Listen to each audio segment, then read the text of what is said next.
evening guys, magluto po tayo ng giniling guys. Experiment lang guys.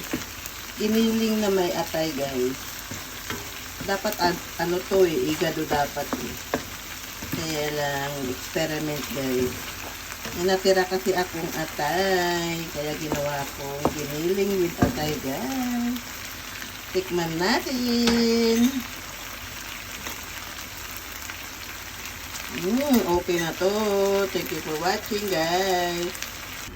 Guys, magluto po tayo ng munggo. Maganda to sa tag-ulan guys. Kasi masarap mag-ulam guys pag tag-ulan. Yan guys. Kaya may bagyo. Nagluto po ako ng balatong na may sahog na manok. Tapos sinahugan ko siya ng ampalaya guys.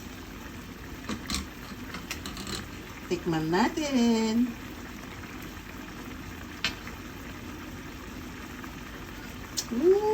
Okay na to guys. Thank you for watching. Bye.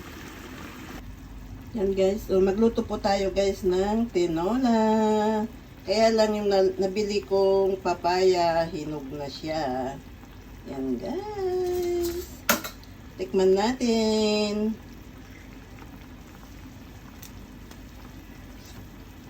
Okay na to. Thank you for watching guys.